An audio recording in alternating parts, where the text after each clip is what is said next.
So if that's you though, if you're getting that berating, yelled at crap, you need to look that person in the eyes and say, what are you mad about?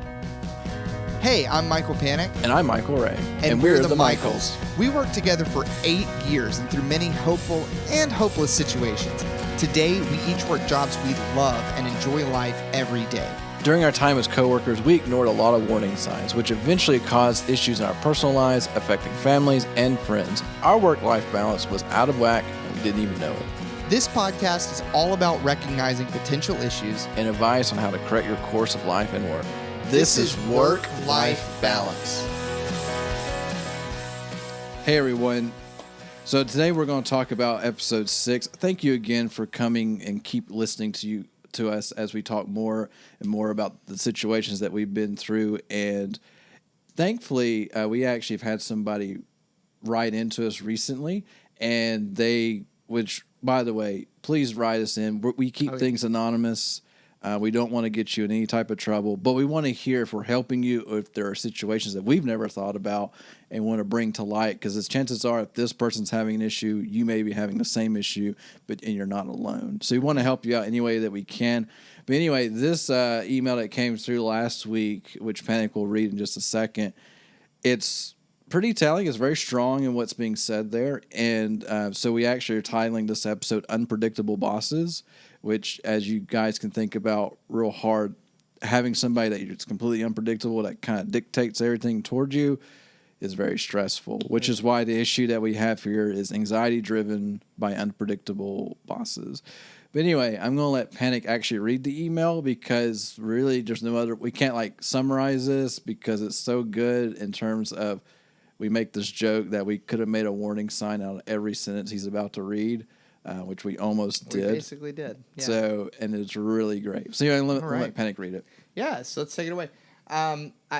So again, this is a very strongly worded email, which is like my favorite phrase. I love when people say they're going to write a strongly worded email. I imagine that this is exactly what they mean. So kudos to you, anonymous Don't listener. write angry emails, people. That's true. They don't do anything. Yeah, quick aside, don't do that. Don't waste your time. You think you're going to get something out of somebody, and 9 times out of 10 you won't. Now, if you're writing into us, that's a good time to write an angry email and to, because we think it just means you're very passionate about what's going on. Exactly, and this person obviously is. So without further ado, let's jump right in. An unpredictable boss can be a tough conundrum. Often, employees can find themselves left in a state of the unknown, watching and waiting for what might happen. It could be the next mood swing, a surprise project, a salary decrease, or even job termination. Yikes. Bosses who, for all practical reasons, constantly show unpredictable behavior are doing a disservice to the mental health of the individuals that work for them. This is typically tied to a lack of clear communication. Think of it as being left out in a storm. You, the employee, haven't been informed as to what kind of storm is coming. It could be a hurricane, tornado, volcanic eruption, tsunami, etc. You then find yourself quickly becoming stressed, take on a state of fear that eats on your emotions, causing such unnecessary stress. Another example, think of a doomsday prepper. They spend so much time, effort, money, and other resources creating and building what should be an effective strategy against the apocalypse. I'm not saying anything against people who feel the need to do this, but they do it not knowing how the world will end or when it will come. Good point. They just know something is coming because of the unpredictability of this planet and the people who live on it. Unfortunately, this is a reality that has scaled its way down into the workplace. Employees lose quality time from their personal lives, their families, and their friends due to the fact that a boss/manager/supervisor is an unpredictable individual who doesn't effectively communicate issues in the workplace. So yeah, like we said, very every poignant sentence is a warning sign. It is. It's very. This person pretty much nails it. I want to say that to the person who sent this in. It doesn't directly say like, "Hey, this is the situation I'm in," but as passionately and thoroughly as they put this in here, I imagine they are currently in or they have found themselves in this kind of a situation in the past. And so I just want to encourage you, writer, and say that you are brave for writing in, for putting yourself out there, and thank you for doing that. I'm sure it made you feel a little bit better to get it off your chest and get it out in the open. And then also, just, power to you. If you're living with this day in, day out, I hope that you are taking some steps and working hard to make your situation better. And if not, I hope that we can shed a little light on this and give you some resolutions to help you overcome a situation like this. Because Michael and I'm sure you guys can guess, if you've listened to the show for any length of time at all, you probably guess that the person we used to work for and with was very unpredictable, and not Every even day. every single day, and not even just the management. That's an interesting point, is that we had some very incredibly unpredictable clients and customers as well. And Michael Ray does not know this, but that even I live with and work with today. And we had a situation at work last week that I might touch on just a little bit. Again, people are going to be unpredictable. It's kind of inevitable. People are unique and different and special. We're not robots. Nobody's perfect. Nobody's perfect. And basic, good old Ian Malcolm chaos theory dictates that there are patterns of random unpredictability that you can't account for no matter what. So you're always going to deal with a little bit of who knows what. It's kind of guaranteed. But we're not talking about the random, the occasional. As always, we're talking about, strong patterns of these kind of negative behaviors are what you need to be worried about. So, Michael, why don't you tell us some of these, why don't we start through some of these warning signs where if you think that you might be dealing with someone who's pretty consistently erratic or unpredictable, or you think that you don't know what that looks like, what are some of those hidden warning signs? Oh yeah, absolutely. So the first warning sign that we have here is feeling uneasy when going home from work. So what does that really mean? What we're saying is that if you work like an 8 to 5 job and you're done for the day and you're going home, but you have this anxiety in the back of your head that's saying, am I about to get a phone call, a text, an email, a Slack message, something that's going to prevent me from being at home, and not physically but mentally, checking out from work. What is and you can almost like feel the tension in the air where you're like, I know it's coming, and you don't know. I know Panic and I think we've discussed before. We didn't realize till we had started this podcast. We both had that level of anxiety on Saturday mornings until about 11 o'clock a.m. Absolutely. So there was a little bit of predictability to unpredictableness in terms of we kind of had some things figured out. But ultimately what it boiled down to was that we were expecting something to come through on Saturday morning. Didn't know if it was or not. And we both were afraid to have plans in general with people that we loved doing stuff with until Saturday afternoon. Right. We were like this idea, like if I wanted to go camping on a Friday night into Saturday, I'd be terrified for one night, which is terrible. And there's a lot of anxiety behind that. I mean, it just boils down to this idea of not knowing what could happen and knowing enough that something could happen that's going to hurt. Maybe not physically, but just going to make your day really bad, and it shouldn't. Now, obviously, you can't, like Panic mentions the idea of some clients that are unpredictable. I mean, that's just the reality of business because you don't know that client well enough to see a pattern. But your manager, your boss, your coworkers even, there should be a level of predictability and really just respect for communication, right. Respect for how you operate and how they operate, respecting each other's space where they should be, in some sense, a manager should be protecting your time just as much as you should be protecting their time. You both should have a pretty equal effort in doing that because you don't want people to take advantage of you and get used to it and just think it's normal. Right. Because it's not normal. You have a life. You want to live it. Your life is not 100% work. It never will be. And you shouldn't think that way.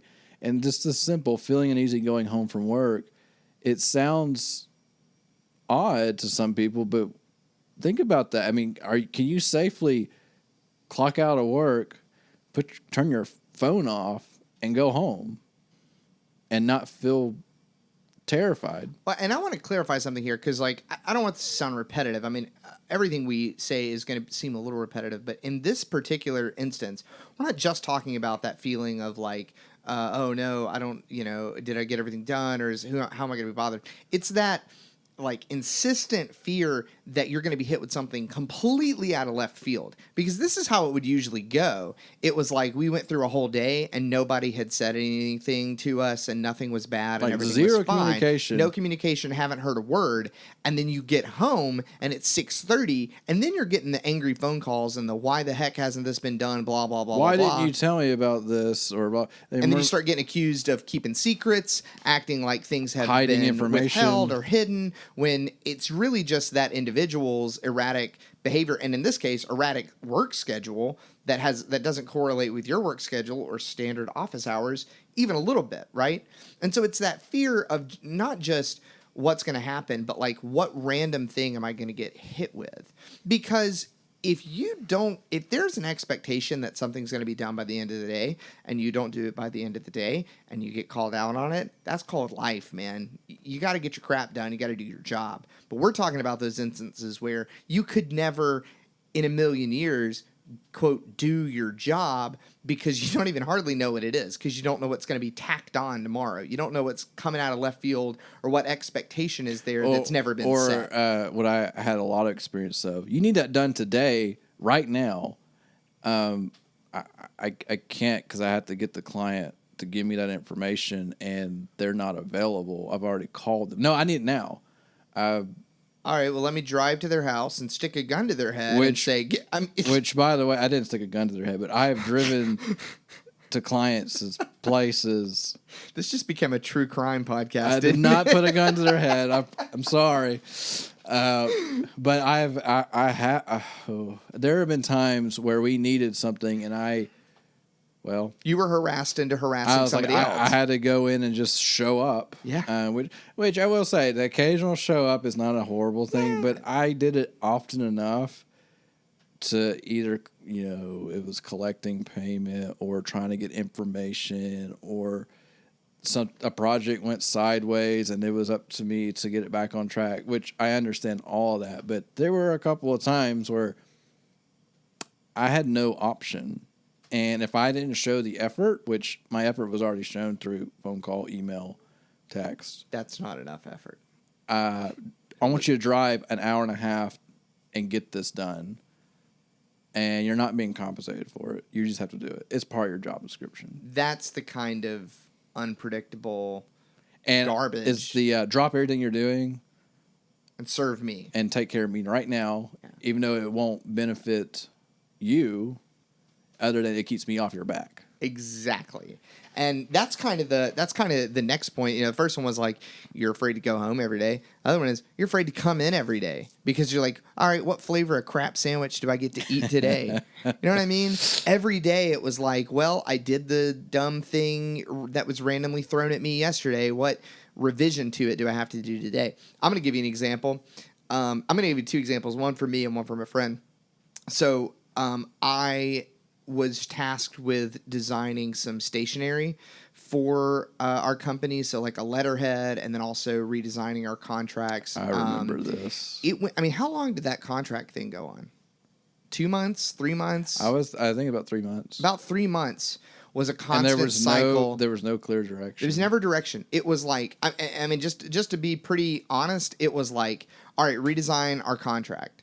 Okay, what fields does it need to have? It needs to have the same fields that our current contract does. It just needs to look better. So I do that, and then it's like, what are all these fields? I'm like, those are the fields on our current contract. And it's like, well, we don't need any of this. And then, it went on and on and on, and it was never done. And no matter what I tried, why is it so flashy? Make it simpler. So I made it simpler. Like, this is hideous. This looks like something we might use internally. This is like some half-done thing. And he would give an example, and I would try to replicate that, but then that wasn't what was right. So there was never any direction. It was just do something. And I need you to immediately do it. Yeah, every time it was, I need that today. We've wasted enough time on this. And I'm just like, yeah, we've wasted enough time on this because you keep wasting my time with it, you know? And there was no clear path or clear direction. There was no defining. There was no, like, this will work at all. And because I was part of that, because I was the in-between, I guess. Sort of. I don't know. It was a weird thing. But anyway, it was not good because it was just, we didn't know what was coming. And it like you said, it went on for almost 3 months. And so, and you're actually, why does it take 3 months to redesign something like that? We're talking about one page, by the way. Yeah, it was a single page contract. Like, because the rest was just text, but single page. And it was like we would get to a stopping point with it. And he said, okay, I'll revisit it. He didn't say when. Just, we would get a message, hey, where are we on Where are we on that? Where are we not? Waiting for you to tell us to revisit it, basically. Yeah, You know? and it would come at the weirdest times. And there was no acknowledgement of what was going on inside the company with clients other than do this for me now. Right. I mean, we could have been knee deep in helping clients. Didn't really matter. Imagine if it was a firehouse and then they were like, we really need to do the dishes in the sink, guys. This sink is piling up. And so you do the dishes, but they're like, no, I don't want you to do it by hand. I want you to run through the machine. But you run through the machine. They're like, no, but you can't just do them like that. You got to scrub them first, blah, blah, blah, blah, blah. And then it gets to, well, we don't have time to mess with this right now. We'll do the dishes later. And then literally you're in the middle of putting out a fire and the fire chief waddles over and he's like, are those dishes done yet? And you're like, I don't know, Chief. I'm literally on the hose right now. It's like, well, we got to get those dishes done. You need to go back to the firehouse and get those dishes done right now. It's kind of like the paying attention to pennies and ignoring dollars. Yes. A little bit of that going on. So there was one specific example I had in relation to the Every Day's a Ticking Time Bomb, which is the warning sign as well, which we've kind of delved into. But this particular situation, this applies to anybody that does a lot of communication through Slack or any type of device or service that shows when somebody's active. So if you guys use Slack, you know that the little green light turns on when somebody is active. And that little green light is, okay, they're on their computer or they've opened up the app on their phone or their tablet and they're engaged in Slack. That was so much anxiety for me. Where I'm sitting there working on something and I see the light come up, I'm like, uh-oh, I'm about to be interrupted. And I'm not saying like this negative way of never interrupt me, but it was more of, okay, this is about to distract me for at least 30 minutes and then make me feel bad because something wasn't done that I didn't even know about or didn't know that was a priority. Because my priorities was new clients, bring on new clients, business development, take care of current clients, keep the relationships in a good swing. That was my priorities, right? But that green light would come on and my anxiety would go up. Like I could feel tension in my neck. I could feel tension really just all over in terms of what am I about to read? And it was pretty negative. Like I was trained it was going to be negative. I never received positives at all, and it's such a. I'm just sorry for people to have managers that never give you positive feedback. They're screwed up because how can somebody work? How can you work for somebody that's never giving you positive stuff until you literally do something so extraordinary and that's just well beyond what you're capable of doing. You're able to pull it off, and you get a little bit of affirmation for it, and that's it. But that kind of crap happens all the time. Yeah, I mean that's like everywhere. That's everywhere. That's probably, if I had to guess, that's probably people's number one complaint about a manager is like they never tell me I'm doing a good job. And so, hey, managers, tell your people that they're doing good. It's that simple. Like when they do just good, when they just do their work. I mean, I feel like you if you're a manager and you feel you have your cockamamie reason why you shouldn't compliment your people or tell them good job, it's probably rooted in the, well, I don't want them to get cocky, or I don't want them to think that just okay is good enough, or whatever crap that you've come up with. I just want you to know that taking 5 seconds to give somebody a small little ego boost will save you thousands of hours of heartaches when you're explaining to your higher ups why all your people keep leaving. Because they will leave. They will leave you on your butt so fast if all you do all day is just tell them that they suck. And I don't mean that you have to tell them in words that they suck, but every time they do something and all you can say is, well, why didn't you do this? Or, I mean, good God, it feels like pledging again. I pledged a fraternity, and that was like the MO of the Big Brothers. But like that was kind of for the show of it. If you treat your employees like pledges, let me just tell you something. They ain't going to be no initiation. They're just going to drop like flies, man. And then they're going to rat you out to nationals, and then your chapter's going to lose its charter, to continue my little... fancy yeah. stuff there. But no... Sorry to get so... to commit myself so hard to the allegory there. And, you know, and we've heard this before of praise publicly, discipline privately. Right. Like, no one wants to be called out in front of everybody they screwed up. Nobody wants that. Everyone wants to be called out and said, you did a great job. And it may feel embarrassing to that employee. Oh, it's embarrassing that you called me. Like, it made me feel nervous, but they like it. Everybody likes that. They want to be. They want to be just appreciated. And when you have people, when you have managers and bosses that just don't show and they may appreciate you, but they don't know how to show it. They got to work on that. That's because, and this is not a millennial thing. This is not I got to feel good about everything. I got the participation award. This is not what we're talking about. This is everybody craves this all the time. Everybody wants a little bit of affirmation. They want to know they're doing a good job because we may not know. We may not know if we're doing a good job or not. We may not have a good baseline to work against. We may not have good numbers to work against. I mean, if you're a small company, you probably don't have like solid sales numbers or solid project completion number, like stats that can tell you if your benchmark is good or not. You may not have that. And so when you have a set of people that are working for you and it's just kind of a shot in the dark if they're doing a good job or not, as a manager, as an owner, you are that benchmark, and you have to set it and show appreciation and making sure people understand what that looks like, and just breaking and disciplining them on the smallest of minor things. You're not going to win. No, don't sit there and just say, "Oh, you did great, but you did terrible at this." Don't call them out immediately on that. You know, let them realize they made a mistake. They know they made the mistake, okay? They know. But they need to feel comfortable communicating that. Exactly. I feel like we're going to have to do a whole episode on just showing appreciation. And how to take it, too. And how to take compliments. I mean, I think all of that's really important. We'll probably plan to do that pretty soon, next couple episodes. I don't want to chase that too far, but a big... No, I mean, it's fine. That's a big piece of this is that generally... I mean, it's like the letter mentioned, like, unpredictable bosses usually comes with lack of clear communication. That's what we're talking about now.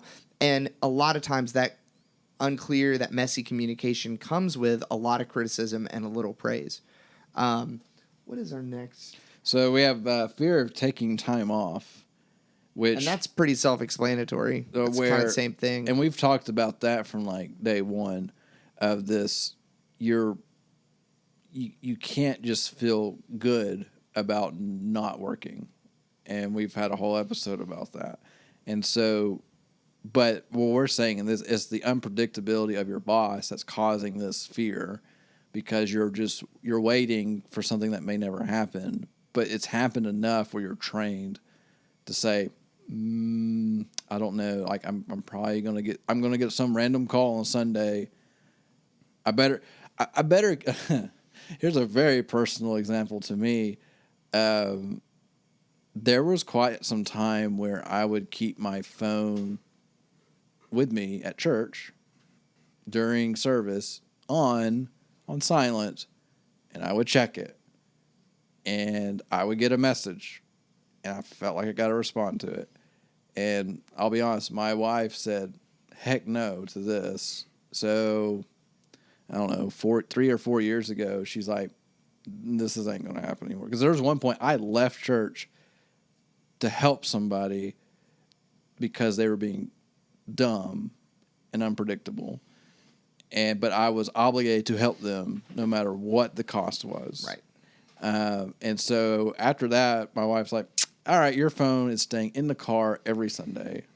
And you know what? It stays in the car every Sunday. Good for her. So And good for you. Yeah. So, and that's really sad. There was a very personal time of the week for me, and I was letting it being invaded by other people who take a lot of my time already, and I'm giving them more of my time, and they don't even know it. They don't even care. Probably not. Yeah. Anyway. Next one is you are salaried, but you feel like you must work a total of you must work the full 8 to 5 even on days where your work is finished. I'm gonna make a personal profession here, or confession, or whatever it is. Confession. Are you sure? I think you might say personal public profession. I think it's confession. You're professing. You're confessing something? I'm confessing, but I'm also professing something. Note to self: look up the difference between profess and Pro confess. and confess? Yeah, I don't actually really know when you would use one versus the other. Because I guess confessing is more personal, professing is more public.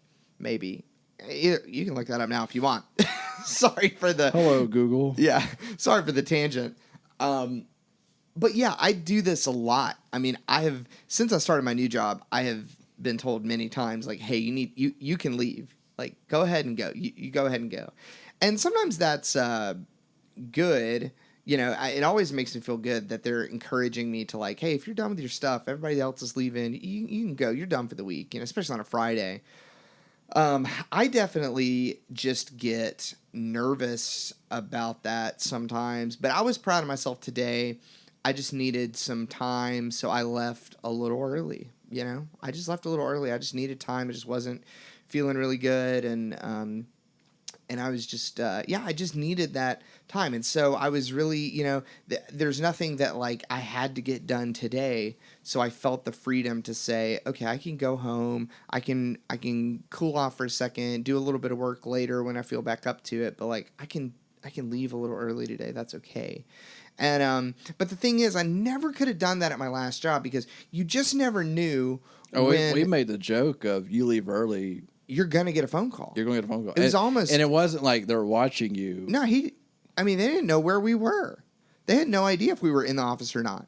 But it's like, subliminally they knew. And so you could, you could almost bank on the fact that if you left early, you'd be getting a phone call. Like, as soon as you got home and sat down, you'd be getting the call or like the an text, the ongoing email. joke. That was like, you know, asking why this random thing, you know, I don't know, maybe a contract that was put on the back burner 3 months ago, why it wasn't done and where we were on it. And there was going to be phone calls and emails and conference calls set up and conferences. I'm going to be in town tomorrow and all this random, you know, lots of threats. Lots of threats too. Because I feel like when you're that erratic, when you're that unpredictable, the only thing that you have is threats, because otherwise they'd be promises, but there's no guarantee you're going to keep them. So they're just threats. You know what I mean? And so, that was a big one, is like, you didn't ever want to leave before 5. You didn't want to know what would happen if you came in a little bit late. Now in my current company culture, it is so common to just be like, hey, I have a flat and I'm going to be in a little bit late. Or, you know, the dog had a seizure this morning. I got to go to the vet. I'll be in a little bit late. And you know who bats an eyelash? Not a single person. Honestly, not even if there's like something major, some fire that we're putting out. If you just let somebody know, hey, this thing's come up and I got to be a minute or two late, 30 minutes late, an hour late, nobody cares. Yeah, and that's the way it should be. And you communicated Yeah. early. You know, it's like, I'm sorry to those who just don't show up and don't tell anybody why you're not showing up. You can't do that. No, don't do that. That's your manager, your client, or whomever. They don't know what to think. Like, Are they dead? Are they sick? Did they quit? Did they quit? Did they get in a car wreck? It could be a million things. So communicate that you're leaving early or you're showing up late because X, Y, Z. Yeah. That's all the manager should care about. Now, and ultimately, a good manager will recognize if you have a real problem and reach out and help you. I would even say, like, I was never Panic's manager, but there were times where he had something going on, and I'm like, cool, let me help you. And I'd go help him take Right. care of an issue and just. Every single time, which wasn't often, but every time I was like, I can't work today. I am sick. Every single time Michael would text me and be like, hey, what do you need me to bring you? Yeah, I brought you some You Gatorade. brought me Gatorade and medicine and stuff. And, if I've never told you, I really appreciated all of that. That means a lot. But and I expect the same from you. I would do the same. You never took a day off, so I never had to. Oh, I have perfect attendance in school. I have perfect attendance. I actually have that award. Your perfect attendance award? I'm pretty sure I do. Can I print you a perfect attendance certificate with our old company logo on it? I just burn it. It doesn't mean anything. Hey, by the way, guys, perfect attendance doesn't mean a whole lot if you're not doing your job. Yeah, truth. Yeah, I mean, it's okay to take time. Let yourself, and if you're so afraid to leave a little early or come in a little late because your boss might just totally lash out and you just don't have any idea what the response would be, that's a problem, and we need to address it. The next one is, I said earlier I had two examples. I decided to save the second example until we got to this point. But the next one is surprise project without any warning or care that you have maxed out your current workload. So I have a friend, and he is, amongst a couple other things, is a graphic designer at a church. And I know from, I've seen it firsthand that they will absolutely just dump stuff on him. And let me just say to you, graphic designers, I think they had the worst. you guys have it the worst. Why is that? I've always heard anybody that's in the media design world, it's almost like the people that aren't in that world but asked to do things, it's like it's easy. They think it's like press a button and do it. Just draw something real quick. So my girlfriend is in marketing, and at her last job, she was like the de facto. That was part of her description, but she was like the graphic designer. And oh my gosh, the way people would just load her down with stuff and come in at the last minute and just be like, "Hey, I need XYZ done today. I need these graphics. I need these flyers." And then my friend who works at the church, same way. It's like, I need these graphics, these flyers, these slides, this whole slide deck. I need this put together today or tomorrow. I feel for all the printers in the world. Oh my gosh. I feel like printing companies probably get it the worst.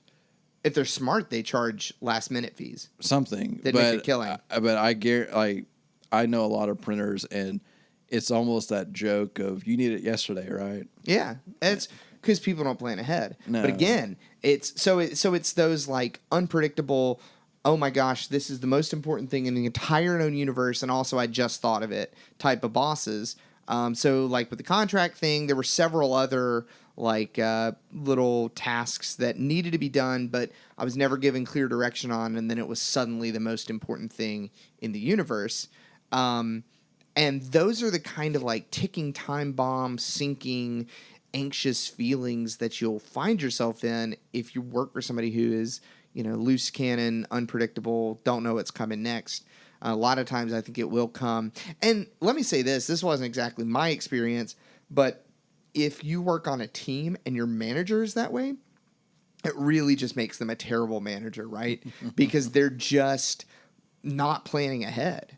So and they're not, and a good manager, when they don't plan ahead, they should take the responsibility. Yes, and not just put it on their people. Exactly.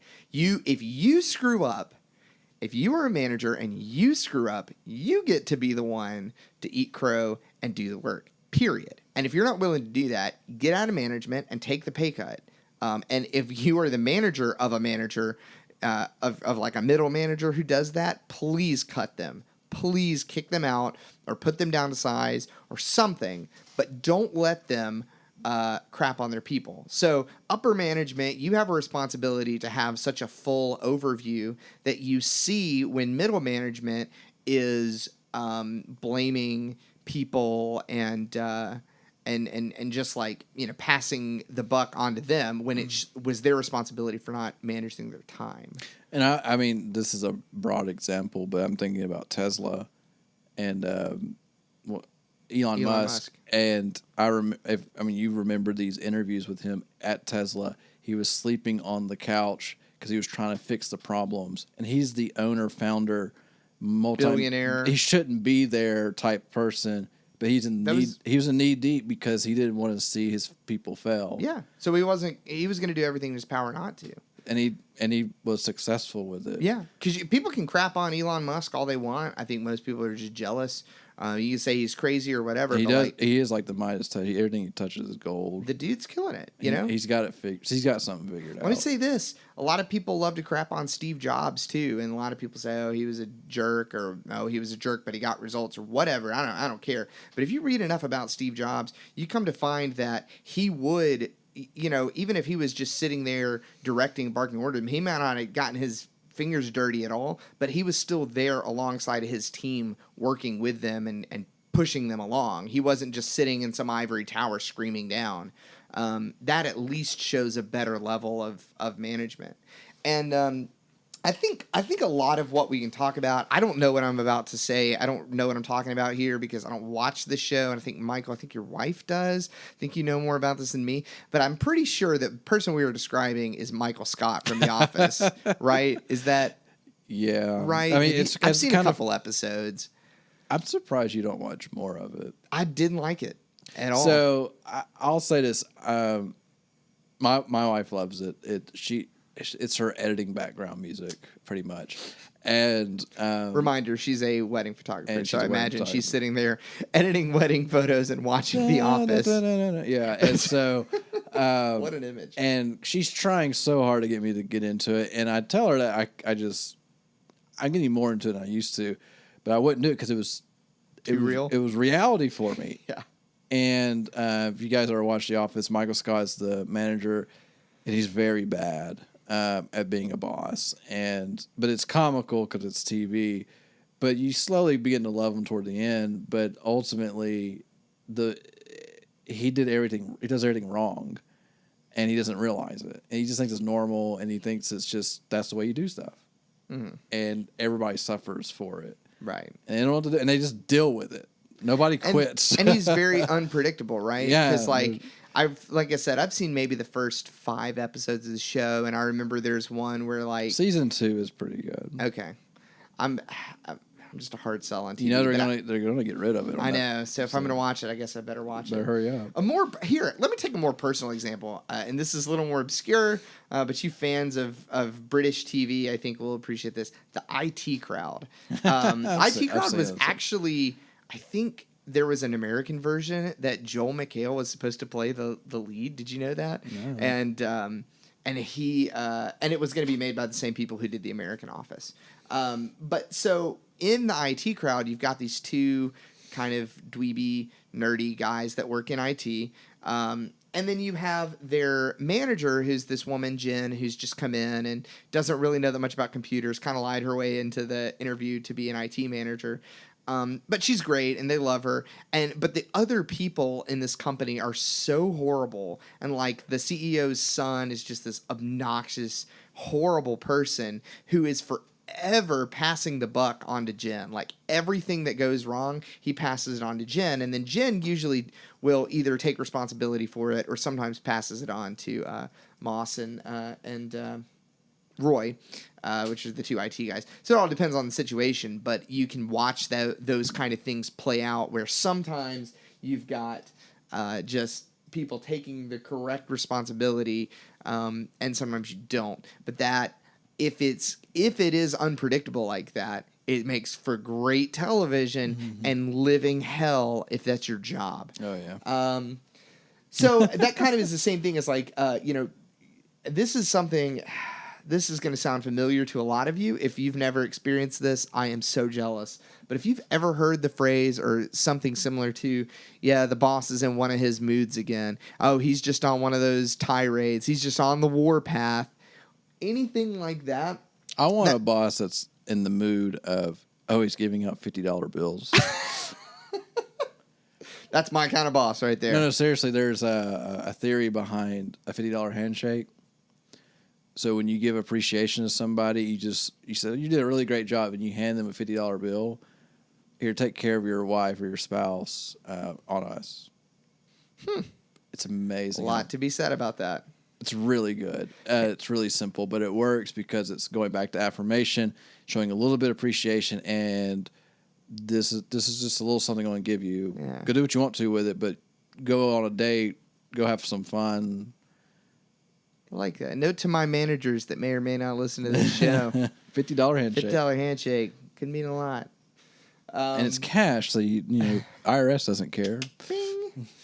But it's like I said here, a lot of times that in one of those moods means you're going to get yelled at for no reason. You're going to get extra work for no reason. And it's actually the most predictable part of an unpredictable It boss. is. That's true. That's true. The mood swings are the most predictable. Like once they're in it, you're like, okay, I'm about to get yelled at for I something. know it's about to happen.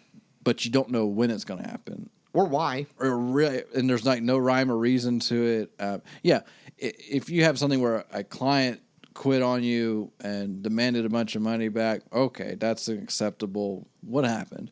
Or a project never finished, or You legitimately screwed up, swept something under the rug. and just hit it forever, et cetera, and et cetera. ever. Yeah. So that makes total sense for a boss to get aggravated. But if there's like no rhyme or reason as to why they're mad, and they really can't even tell you why, and it's not consistent, it's more like, I bet it's this, but you don't know.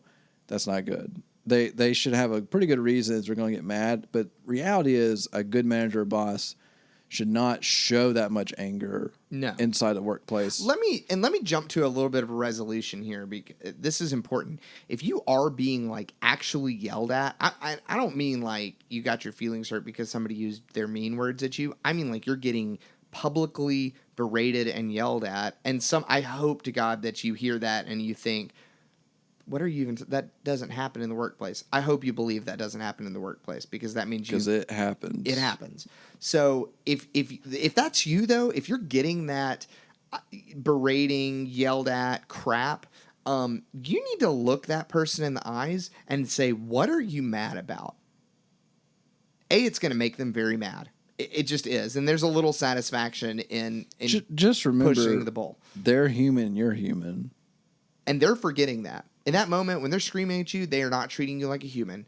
You got to be humble, and you got to look in the face of them and say, why are you yelling at me? Why are you mad? That might feel strange to say that to your boss, especially if they treat you that way. But remember, like Michael said, they are humans, and you are human. And just ask them, what is your deal right now? But just say, just ask, why are you yelling at me? Or why are you mad at me right now? And here's the response we would get. I'm not mad at you. I'm trying to solve a problem. And it would usually de-escalate the yelling, at least, and not necessarily the situation. But it can definitely bring some people down to sides. So we're going to get to resolutions probably pretty quick, because we're almost 45 minutes into this episode. But that's just one to remember. Let's... and then just a little... we have two more there, don't we? Yeah. Side little bullet point there. I'm going to the second one. Good leadership doesn't let circumstances control their actions. They use their actions to control the circumstances. Mm-hmm. So basically, they don't let things. A good manager, a good owner, boss, they don't let things get under their skin and dictate how they treat you. That just shouldn't happen. They really should be able to control what's going on, right, and find resolution quickly and keep everybody on the same page, and not just have it's that classic reactive versus proactive. If you have a boss manager that you can identify as a very reactive personality, that's a problem. Managers don't need to be that way, because they're just going to drive people away. Absolutely. Every time. Let's jump down to, and this is kind of similar. and to some other stuff we talked about, is that everything to that person is an emergency and needs immediate attention. And we've already touched on that with the surprise projects, but it's like when the surprise projects come up, that's the priority, and also everything else is the priority, and everything is the priority, which means nothing is a priority. Bingo. And if you guys don't understand what that means, just basically, if everything is on the same playing field, how are they different? Right. What makes it better or more important than the next thing if they're all on that same level? Define that. You know, where are, like, it should be a project that is going to cause great consequences, should be a high priority. And then the something that, hey, we should get this done soon, but it's a low priority, it should be recognizable. If you can't, if your boss or manager comes in at you, says, I need this done right now, and it's like one of those things that they've mentioned in the past, and they really don't have a reason to have it done right now. They're just saying it because it's just on their mind all of a sudden. Like you're just the result of their stream of consciousness. Like you're just getting the end of that. Yep. That's dumb. You shouldn't have to be thrown that all the time. Now, occasionally, sure, that may happen because it's just on their mind, but it shouldn't be a weekly thing or a monthly thing. It should be pretty consistent with, hey, let's discuss this. Let's set a timeline for it. Let's set a check-in point. Hey, can I help you with something? I see that we haven't done much of this. Where can I help fill in the gaps for you to finish this for you or help you finish it? I'm not going to sit here and do your work, but I want to make sure that we're all understanding the importance of it. But I realize ultimately our day-to-day XYZ that we do is more important, and we want to make sure this gets done in a timely manner. You know, just very diplomatic, but just communicating. Like Simple, basic communication. You know, it's this idea. Like, let's say you take a client that does not tell you. Okay, I know this will give panic anxiety, but having a client come to you and say, "Oh, I need this project done." Okay, great. And they don't tell you when it needs to be done. They just say, "Oh, I need it to be done. How long does it take?" "Oh, usually about 2 or 3 months." Okay, great. And then they don't communicate. And let's say like 4 weeks into it, why isn't this done yet? Because you're in a process and we can't do it that quickly. Well, I need it done by tomorrow. We're launching something tomorrow. We're doing this giant campaign, and we're looking for it to be ready to go live. And why haven't this been done? Why haven't you communicated this at all? You're stressing me out. Yeah, and we've been to those situations. And let me give my example I kind of alluded to at the beginning. Okay. I got to be careful because this is kind of a current fire, and actually, some of my coworkers listen to the show. I think some of my managers listen to it also. This is done in Alaska. Here's the thing: is that we had a project that was totally on track. Everything was great, grand, and wonderful, and we had on the client's end, they had some change of rank. I think somebody just left.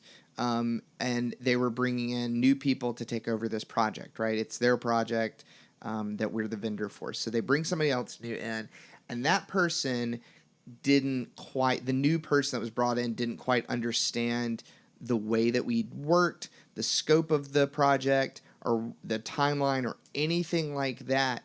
And just started demanding that things get done and that they know exactly when it was going to be done, all these things that I can understand that if you thought it was kind of in a more linear process than what we use, like we're using a Scrum Agile system, it doesn't quite work like that. You kind of iterate on things as you go.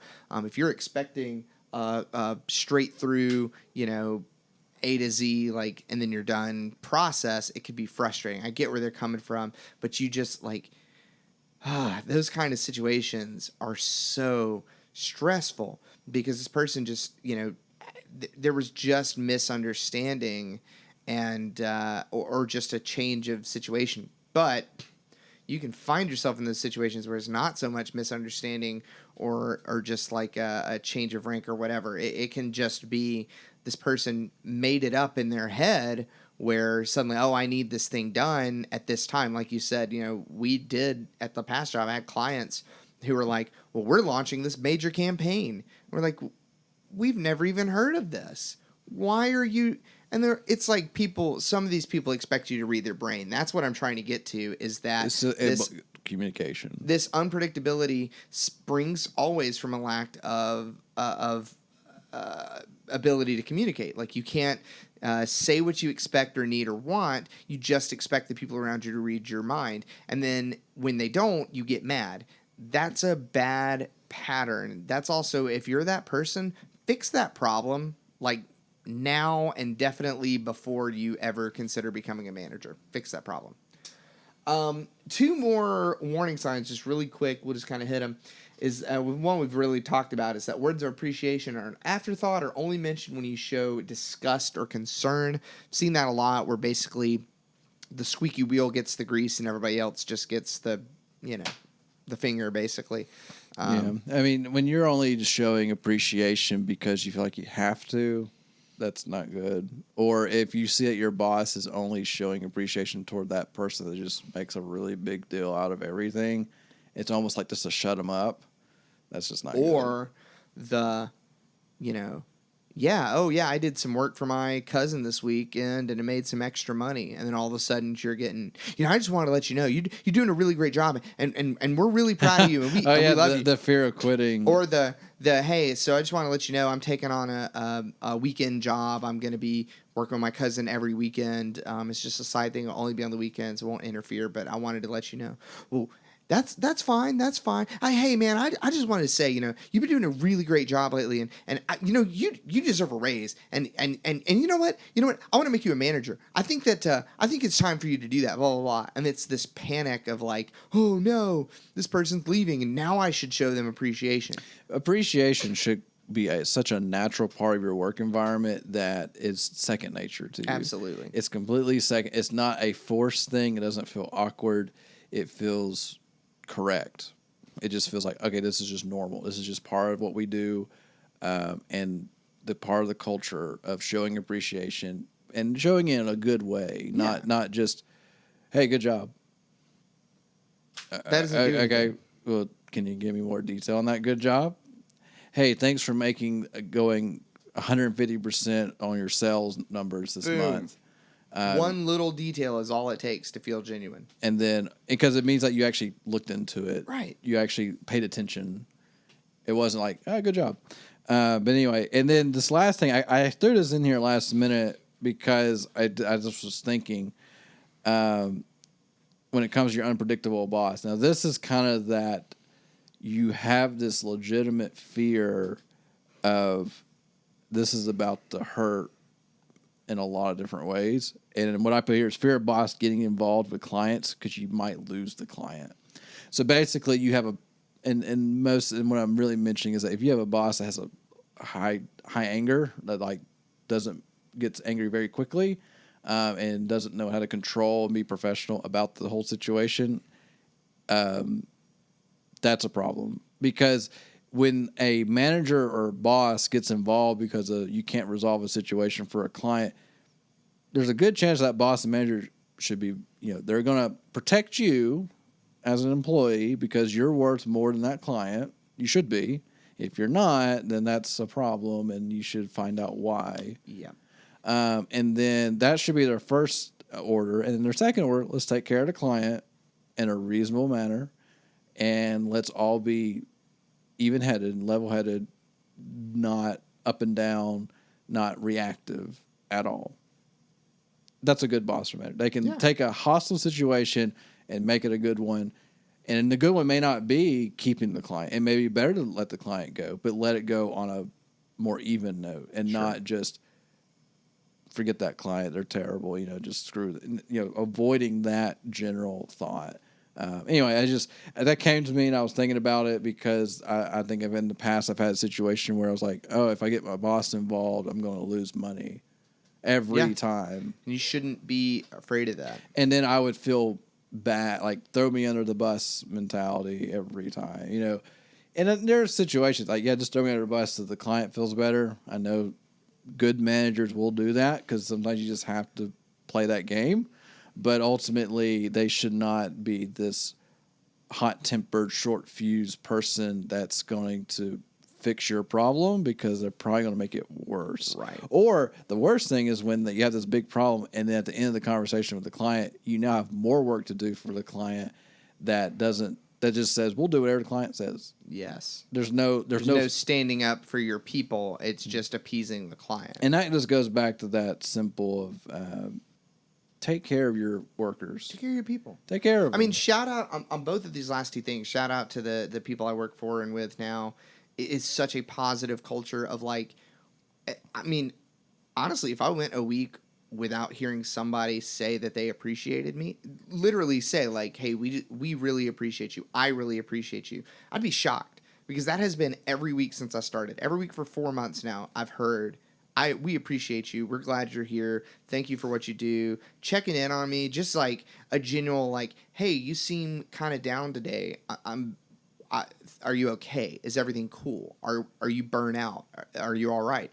So that just goes miles and miles and miles. Those simple words, and I always feel like my managers and bosses and the people above me are fighting for me. And I know that as soon as I get put into like a management type role, if I had people underneath me, it would be a very natural state to encourage the people underneath me in the same way. Because let me say my favorite famous saying is that culture trickles down every time. Reaganomics didn't work, but trickle down corporate culture works every time. It starts at the top and trickles down every time. Who the boss is who the company is. You know, even talking about that, just as a side note here. So I use Reddit, like most people, and I forget which subreddit this was, but there was this. I know it was a financial question subreddit, like personal finance, but the guy was like, "Hey, what do I do with this? I got into this. I had some type of sickness. I was in the hospital for a long time." But my boss wanted to take, he treats us like family. So he gave me $17,000 just to pay my health bills so I'd be okay. And the top comment on that subreddit was, hey, we want to give a shout out to that boss because we've never seen anybody be that nice before. Wow. And that was the boss wanted to make sure and the guy commented, he's like, yeah, he treats everyone like family. He wants to take care of everybody any way he can that's doable and not, puts the company at jeopardy. And he saw where he could sit there and pay my hospital bills that I couldn't afford. And he said he literally PayPal'd me $17,000. Oh my gosh. Yeah, you definitely getting a call from PayPal at that point. Like, we've seen some fraudulent type activity on your account. Are you sure you requested this amount? That's amazing. So man. There are some amazing bosses out there. And hearing a story like that's a real story. I mean, yes, because Reddit's real, but no, I'm saying it's a real story where the guy was asking, how do I deal with taxes? Because this guy gave me so much. But he said it was bonus money, but the boss was like, I just want to take care of you. Yeah. I want to do what I can to make sure you're okay because I value you and what you do. Well, and let me say this as an encourager. Not everybody's boss is able to give them 17 grand.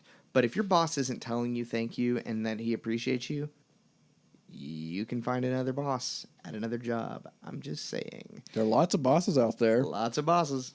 Lots and lots of bosses. Lots of them suck, but lots of them there's some good don't. ones out there, and usually those best places to work, they probably have good bosses. Probably have good bosses, and that's why. So real quick, and we're like already, we probably got 10 minutes left here, but let's just hit the resolutions. Are very simple on this one. I'm actually going to say them all in order, and then and this is kind of the flow chart. Communicate. Define, kind of, I guess, change your perspective or like regroup, adjust. Yeah. So I guess communicate, define, adjust, and leave. In that order. So first thing you got to do is you got to communicate your concerns. Like I've already said, if somebody's screaming at your face, you need to look at them and say, why are you mad at me? Why are you yelling at me? If it's a step down from that, if it's not like screaming in your face, but it's like constantly, if you really feel completely underappreciated, it does not make you whiny. And this is especially for the millennials that get told this crap all the time. It does not make you whiny or lesser of a human or of a worker, or it doesn't. There's no shame in going to your boss and saying, I don't feel appreciated here. And they might get mad, especially if they're a baby boomer. Let's be real. They might get mad about like, what do you mean you don't get appreciated here? Blah, blah, blah. If they're a good boss, they'll say, well, I don't want you to feel that way. Why do you feel that way? And you can say, what have I done that's caused you to feel that way? and if you say, I just feel like when things go well, I don't hear about it. And what is the old adage? Once I triumphed, or once I failed, of that I heard ever. Once I triumphed, of that I heard never. I think is the way it goes. So like, when I mess up, I get grief about it all the time. But when I feel, when I do something good, I never hear about it. And a good manager again will respond, well, I certainly don't want you to feel that way. I'm very sorry. I need to pay more attention to that. I never meant to make you feel that way. You do a great job. We really appreciate everything you do. And, I want to let you know that. And then there's kind of the in-between of like, you might go and say, look, I don't feel appreciated. Well, why do you feel... I mean, you are. Why don't you feel that way? Because some people aren't good at expressing emotions, and this is probably the most... And it's not part of the regimen. Right. This is probably the most personal business should ever become. And, and they might say, well, why don't you feel that way? Like, well, I just feel like I don't get, told that I'm appreciated. Well, we appreciate you. And you say, I know, I think that company-wide... This is when you make it less about yourself. You say, I think company-wide, we should do more to give kudos and little thanks and thumbs up. And we should just be more open about that. There's, a mid-ground boss like this that's not too doting and not too passive, not too angry, is going to be okay with that. They're going to be like, that sounds good. That sounds like that'd be good for morale. I think you're right. I think we should, thumbs up each other more often and pat on the back and like, good job and go get them slugger. And sometimes it's not just the showing appreciation, but allowing the employee to have input on a decision. And not just say, Joe, what do you think about that? It's more of, I like what you had to say there. Let's run with that. Actually use the information I was getting, not just this fake, tell me what you think, but I'm going to tell you what we're going to do. I'm going to tell you what you think. Yeah. Because we experienced a lot of that where it was a collaborative effort. And here are my thoughts. What do you guys think? Well, honestly, I think that's not happening. Blah, blah, blah. There's no way. Blah, blah, blah, blah. My idea is better. You don't know what you're talking about. You don't know what I'm talking about. I've been doing this for X, Y, Z. Blah, blah, blah. I've been around this long enough. I know what I'm doing. Sorry, we got a little tangent there, but it's the truth, and so whatever your concerns are, take them to your boss and talk about them. It should be a rational, normal thing. Of course, we are talking about unpredictable bosses, and so if the unpredictability is the thing you want to talk to them about, that becomes pretty touchy. All right, so let's talk on that for a second. You can't, if your boss is naturally pretty unpredictable, it's going to be hard for you to go in and say, look, I have this issue. I feel like I never know what you want from me. I feel kind of tossed about. I feel their like first response would be, well, give me an example. Give me an example. What are you talking about? And so we have a resolution. Write down some concrete examples with evidence to show them, hey, this is what I'm talking about. Right. I'm not just pulling this out of the air because I'm having a bad day. This is literally what I've been dealing with. And we say multiple examples because if you give them one, it's like, well, that's just one time. It's just I've only done, I've had a bad, When it comes up, put a note in your phone. I started doing this. Put a note in your phone with little things that happened. Put a little date next to it and just what happened. And be pretty detailed so you can pull it out later. And I don't mean that in like a blackmail, vindictive sort of way, but they're going to want especially somebody who's pretty impulsive is going to want examples because they know deep down that they're impulsive and they don't remember the things that they do. Yeah, and they're human. They're not going to sit there and remember something that had a huge effect on you. They may not even realize, which is probably the case. Yep. And they're not going to remember any of it. So, and honestly, if somebody approached me and say, I didn't like how you did this, I'm like, oh, okay. If it's just one example, I'm like, did they just get a little upset about something and just took it out on me? But if they come, he's like, I have 5 things of examples of when you did this. I'm like, oh crap, I actually have a problem then. Right. I have done this many times. And it's in different situations, but it seems to be coming out. So, write down those examples, make sure you have evidence that kind of goes with it. So you're not just blindsided like, well, if you can't tell me what I did wrong, then I guess I'm fine. You're just being emotional right now. Oh, Yeah, that'll be the favorite saying of a Stop being emotional. This is a business. You're not supposed to be emotional. It's all processed, and there's no. screams the boss at the employee. So if that goes pretty well, if you can get through to them and they can see like, okay, well, yeah, I see where there's patterns of that. The best thing you can do is define your communication boundaries, agree what's acceptable, and that has to be kind of culture wide. If you're lucky enough to work at a larger business that has an HR department, this might all be better communicated to HR and not directly to the person. If that person is like volatile enough, you're not going to get through to them anyway. Go to HR, go to their boss, go to the CEO, whatever. Talk to somebody higher up.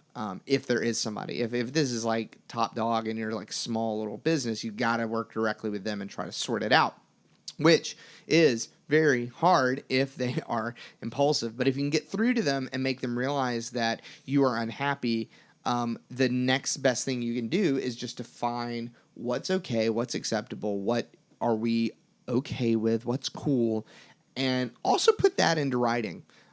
Because these impulsive people need those kind of like boundaries and guidelines. And these may be policies your company may even have, but you're not aware of, or your boss is not aware of. Got to review those things regularly. Yeah. So, there's a reason why companies have HR departments with lots of people, and there are companies that literally write policies all day for other companies because you have to get things in writing sometimes, a lot of the times, and because you have to be on the same page. And you got to play fair. You can't play favoritism or hatred in some scenarios. True. Anyway, so next one, though, is the just piece. If not willing to comply, to openly quit responding immediately, which I put quotes around. What I'm saying is that don't, and I know Panic has preached this before, don't keep, what do you say? What's my saying? Oh, gosh.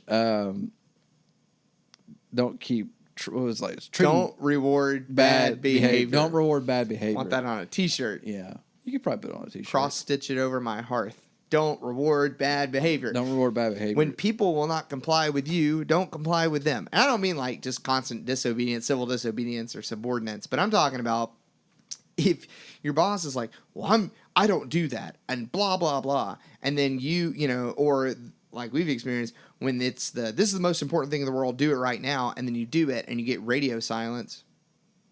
It wasn't the most important thing in the world.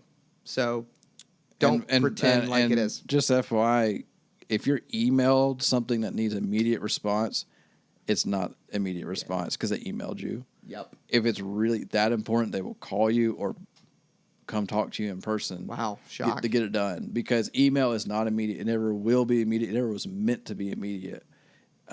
So don't let email dictate your life at all. So just if they're not going to comply, if there is no like understanding, then just remember that business is a transaction. That's all it is. I do something for you and you pay me. Period. At all levels, business can be boiled down to that transaction. I do a service for you and you pay me. I create a service or product, and then you pay for that service or product, and that's the transaction. Yeah, and that's at every level. If you're my boss, you pay me to do the service for you, right? That's how it works. That's how a business scales. That's how a business functions. It's very simple. It's just a transaction. Hopefully, you don't have to think of it in such cold, sterile terms. If you're thinking that way only, then you're never going to have employees. Probably not. Or good clients, because they're all going to be pretty aggravated. By that nature, you can definitely justify if people are not treating you right, you're only there from 8 to 5, 9 to 5, whatever your business hours are, and that's the only times you have to respond. Unless it is in writing, unless it is like totally understood that you're available on call 24/7, whatever. Short of that, if you've expressed some concerns about this and they're not willing to comply, just do your piece. Just do your piece. Don't push yourself too hard. And you're talking about because I have a note here, respond within normal business hours when you're actually being paid to work for them. But I have not positive, but like a good example of someone being compensated for being on call. I know a company, they do HVAC work, and they actually have a contract with a hospital. And HVAC and hospital is high demand because that there are lives at stake. Oh, yeah. And so, and the guy made the joke. He's like, yeah, we have a contract with them. They pay us XYZ to be on call. and we're happy to charge them 3 or 4 times our normal rate to do it. But we take care of them, and Sure. we get compensated accordingly for it. Because it's a transaction. Yeah, and the expectations are there. Perfect. So, and that's what it boils down to. If you're not being compensated for working every weekend, but you're just expected to take care of it every weekend, or take care of this priority problem that's not a priority, and it disrupts your entire week, and all of a sudden you are hours and days behind because of something that doesn't even matter, that sucks. That's not good. That's a problem. Anyway, a little bit of a tangent. So if it gets to that level, just do what's necessary. And if that becomes a problem, if there's still no improvements, if you're still just a mess, if this person is beyond irrational and you see no way out and there's nothing that can happen, don't burn yourself out. Don't let yourself get to that point. Just leave. Just find something else. Find a new boss. Find a new boss. Even if it's internal, that's wonderful. If your company is big enough, and you can change. I had a friend actually. This is another little side. I hadn't planned to talk about this, but I had a friend who was miserable with what she was doing. She was I don't even say that much, but she was working for a very big company, and she was miserable in this position. She didn't like the people she worked with or for, anything, and she moved departments. She was an internal hire. She applied for a position in another department, and without leaving the company and without having to go through all that hassle, she has found a wonderful position. She's very happy there again. Same job with the same people. She's happy again. And all it took was just being in a different department. So again, it's not all about find a new boss. It's like Michael said. It's not all about finding a new job. It's like Michael said, find a new boss. If that's at your company, if that's at another company, whatever, that can make all the difference in the Because you world. may love what you do, but your boss makes you hate what you do. Me, I was there. Yeah. I love what I do. I'm doing essentially the same thing. I mean, I'm in the same boat. Like I loved what I was doing, and I didn't realize that the management and boss and the owner was making me hate what I was doing, because I was doing it out of I just had to do it mentality, and I didn't. There was no escape, because now when I look at it, because I do something very similar right now, and I kind of love it. Like, it's just fun to me again, and I'm not having to deal with the other pieces of the problem. But anyway, so. All right, guys. So here we are. We kind of went just a little long on this one. Not too bad. Not quite as long as we went last time, but it's still pretty good. So let's do a quick overview, because that's the way I work. I like to give final recaps. So unpredictable bosses, your issue: anxiety driven by unpredictable bosses. Warning signs: feel uneasy going home from work. Every day is a ticking time bomb. Your salary, but you feel like you must work your 8 to 5 even on days when you're actually done early, but you're afraid to actually be done. Surprise projects without any warning or care that you have maxed out with your current workload. Boss is in his mood again. We've all heard that. And then, let's see.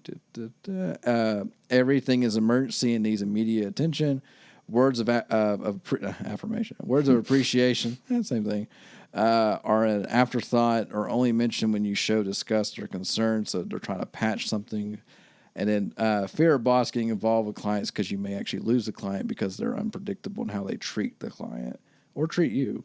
yes. So those are warning signs. Resolutions: communicate your concerns, write down those examples, make concrete, good examples with good evidence behind them. Define communication boundaries and agree what is acceptable. If they're not willing to comply, then openly quit responding immediately. So you're kind of showing them, like, if you're going to treat me that way, I'm going to stay within my boundaries. Keep this very civil and very sterile. like, you pay me to do this job, I'm going to do the job and go home. If no improvements, you may need to look for a new job. And then I have this quote here, which I know a lot of you have heard of, but it sums it up. People don't quit companies, people quit people. Absolutely. So, and said a more poignant way for our episode here: people don't quit jobs, people quit bosses. Every time. So if you are a boss, I hope that you take all of this to heart. If you are my boss, know that I love you and please don't fire me. If you are a worker and you have such a boss, know that they're not a very good one, and that ultimately you might consider finding a new one.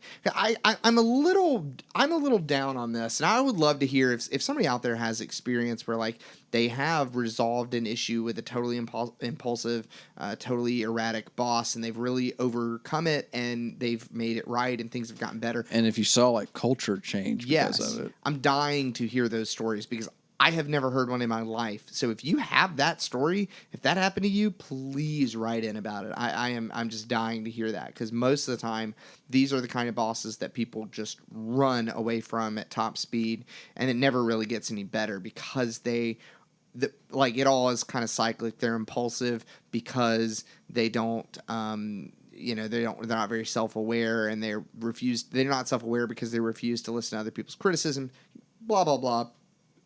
I hear those kind of stories all the time. So if you have a situation like that you've resolved or not, please write in about it. And remember that if you have any thoughts, any stories, like our writer today, you can inspire like a whole episode. If you've got we keep it anonymous, and it's always going to be anonymous. Get you in trouble. We promise we're going to do our best to keep things completely confidential and anonymous. If you just are stuck in a situation currently and you just have questions, we're never going to claim that we are the end-all, be-all experts of such things, but we will definitely put our noggins together, do our research, and do our best to help you find a way through your situation. Our advice is always going to be pretty much the same: is try to talk it out and then follow some more steps. Communicate. It all starts with effective communication. So always, step one, if you have a problem at work, just talk to your boss about it, or the coworker that's driving you crazy, which is another episode we're going to have coming up pretty soon, where we get to bash each other and how terrible of coworkers we are. It's going to be great. So whoever you have a problem with, just talk to them. That can solve so many problems. You just can't be afraid to talk about the issues. But sometimes find yourself with a boss that is impulsive, erratic, etc. There is no talking through it. There is no talking out of it. And if you found yourself in one of those and you've worked your way through it, I'd love to hear about it. But thank you guys so much for listening to this episode. Thank you. Thank you for continuing to listen, and we will see you again next time. All right. Thank you, guys. Thanks for listening to this episode of Work-Life Balance. If you have questions or stories you'd like to share, email us at worklifebalanceshow@gmail.com or call in on Anchor. We'd love to have you on the show.